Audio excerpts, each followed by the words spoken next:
മരിക്കുന്ന സമയത്ത് ഈമാനായിട്ട് ഇബ്ലീസിന്റെ ശർറൊന്നുമില്ലാതെ ലാ ഇലാഹ ഇല്ലല്ലാഹ് എന്ന കലിമത്ത് തൗഹീദിൽ ഞാനും നിങ്ങളും ദുആ ചെയ്യലുണ്ട്.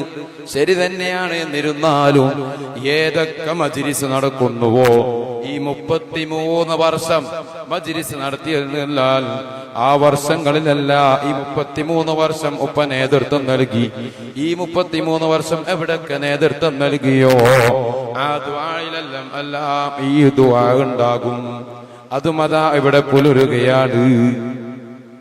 എന്നാൽ ദാഹം മൗത്ത് കൂട്ടിടും. മൗത്തിന്റെ സമയത്ത് ദാഹം എന്നൊരു അവസ്ഥ ഉണ്ടായോ? ഇല്ല.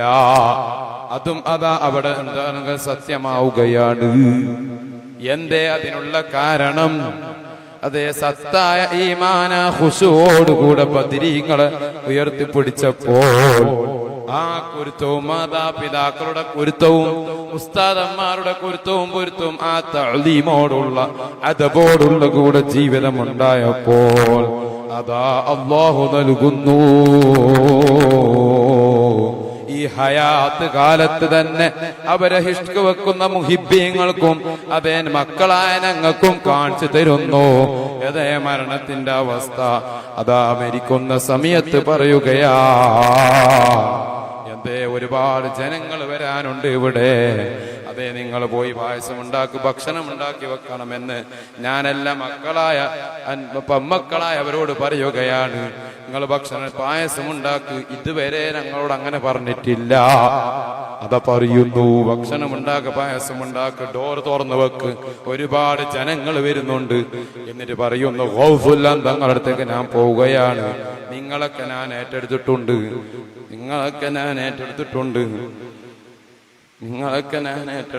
നിങ്ങൾ പേടിക്കരുത്. ഹിമ്മത്തോടെ നിൽക്കണം. വളരെ കാലം നോക്കണം. ഉമ്മാനോടൊക്കെ പറഞ്ഞതാ അന്നവിടെ കടത്ത് എന്ന് പറഞ്ഞു.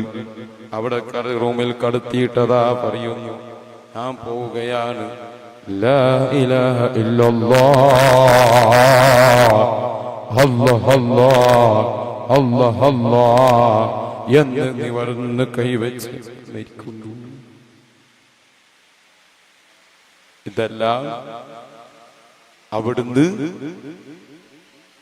നേരത്തെ പറഞ്ഞതുപോലെ ബദരീങ്ങള് ചെയ്ത ഖുശൂ, സത്യം, ഇതൊക്കെ ഈമാനായ ഈ അന്നൽക്ക് കൊണ്ടുവരുന്നതിന്റെ ഒരു പൊരുളാണ്. ബഹുമാനപ്പെട്ട താജുൽ ഉലമയും ബഹുമാനപ്പെട്ട ഖുറത്തു സാദാത്തും എന്റെ ബാബ അതുപോലെ ഇവരൊക്കെ സ്നേഹിച്ച് അന്നൽക്ക് തന്നെ വഫാത്തായ ഈ സ്ഥാപനത്തിലെ സാരഥ്യമായ ബഹുമാനപ്പെട്ട നൂറുൽ ഉലമ ഉസ്താദും ആ അദബ് വഫാത്തിന്റെ ശേഷവും നിങ്ങൾ മനസ്സിലാക്കേണ്ടതുണ്ട്. വന്നില്ലേ? മയ്യിത്ത് നിസ്കാരം ഇവിടെ നടന്നില്ലേ? ഇവിടുന്ന് ആശീർവദിച്ചില്ലേ? എന്നിട്ടോ ആദ്യം ബാപ്പാന്റെ അടുത്ത്, എന്നിട്ടോ എം.എ. ഉസ്താദിന്റെ അടുത്ത്, എന്നിട്ടോ അതാ അവിടുന്ന് അങ്ങേയറ്റം ഈ രൂപത്തിൽ കുരുത്തവും പൊരുത്തവും കിട്ടിയത് എവിടുന്നാ? അവിടുന്ന് പഠിപ്പിച്ച സയ്യിദ് മദനി തങ്ങള്. അവിടുത്തെ ഹദറത്തിലും പോയി അതാ അവിടുന്നും കിട്ടിയില്ലേ? മഹാന്മാരുടെ അടുത്ത് വെച്ച് ജനാസ നിസ്കരിക്കുന്നതിന്റെ ഫദ്ല് കിതാബിൽ പറയുന്നത് കാണാം. പാപത്തിന്റെ ശേഷവും ഞാൻ നിങ്ങൾ മനസ്സിലാക്കേണ്ടത് ഇവിടെ അതാ ആ ജനാസ നിസ്കരിച്ച് എന്നിട്ടോ സേവനിച്ച് എവിടെയാണ് അള്ളാഹുവിന്റെ ഖളാ ഖദർ ഉണ്ടാവുമല്ലോ, അവിടെ അതാ മടക്കപ്പെടുകയാണ്. അപ്പോ ഞാൻ നിങ്ങൾ മനസ്സിലാക്കേണ്ടത് ഇവിടെ ഉലമാ വറസത്തുൽ അംബിയാ എന്നതിന്റെ അവസ്ഥ ഓരോ മുഅ്മിനീങ്ങളും മനസ്സിലാക്കണം. ഇന്ന് നാളെ പിറ്റേ എല്ലാവർക്കും അജലുണ്ട്. അജല് വഫാത്താകും, ശരി തന്നെയാണ്. പക്ഷേ അല്ലാഹുവിന്റെ അങ്ങേയറ്റം ഇഷ്ക് വെച്ച് തഖ്വയോടെ ജീവിച്ച് അന്നൽക്ക് തന്നെ മരിച്ചാൽ ഈ കാണുന്നതായ അഫറുകൾ ഉണ്ടാകും. അതെന്താ? അവരെ പേരിൽ സ്മരിക്കലും അവരെ പേരിൽ ദിക്റും സ്വലാത്തും ചെല്ലലൊക്കെ തന്നെയാണ്.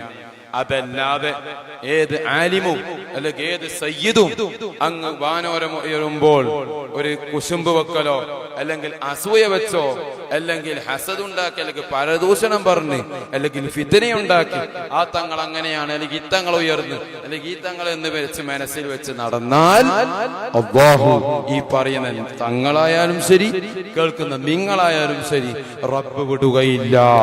അതിന് യാതൊരു സംശയവും ഇല്ല. ഒരുപാട് അതിനെന്തുണ്ട് തെളിവുകളുണ്ട്. ആ തെളിവ് പറയാൻ പറ്റുന്ന സമയമല്ല ഇത്. അതുകൊണ്ട് തന്നെ മുഅ്മിനീങ്ങളെ, ആലിമീങ്ങളായ മുതഅല്ലിമീങ്ങളെ, നിങ്ങളോട് എനക്കും പറയാനുള്ളത്, അല്ലാഹുവിന്റെ ദീൻ നമ്മൾ മുറുകെ പിടിക്കണം. മുറുകെ പഠിച്ച് അന്നൽക്ക് തന്നെ എവിടെ ഏത് വിഷയത്തിക്കായാലും തുറന്ന് ഹക്ക് ആ രൂപത്തിൽ അതോടുകൂടെ പറഞ്ഞാൽ അല്ലാഹു നമ്മളെ കൂടെ ഉണ്ടാകും.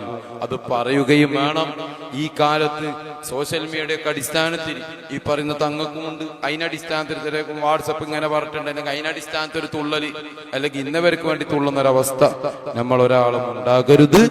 നമ്മളൊക്കെ നല്ല ഇൽമു പഠിച്ച് ആ നിലക്ക് തന്നെ ജീവിച്ച് അല്ലാഹു തആല താജുൽ ഉലമന്റെയും അതുപോലെ തന്നെ എം എ ഉസ്താദിന്റെയും അതുപോലെ നമ്മളെ ബാപ്പാന്റെ എല്ലാ മദദിലുമായിട്ടും അവിടുത്തെ നിയന്ത്രണത്തിലായി ഞങ്ങൾക്കൊക്കെ ജീവിക്കാൻ അല്ലാഹു തൗഫീഖ് ചെയ്യുമാറാവട്ടെ. ജീവിക്കുന്ന കാലത്തോളം ദീനിന് വേണ്ടി ഖിദ്മത്ത് എടുത്ത് ദീനിന് വേണ്ടി പ്രവർത്തിച്ച് മരിക്കാൻ അല്ലാഹു തൗഫീഖ് ചെയ്യുമാറാവട്ടെ എന്ന് ദുആ ചെയ്തുകൊണ്ട് ഞാൻ എൻ്റെ വാക്കുകൾ ഉപസംഹരിക്കുന്നു. വആഖിറു ദഅവാനാ അനിൽ ഹംദുലില്ലാഹി റബ്ബിൽ ആലമീൻ.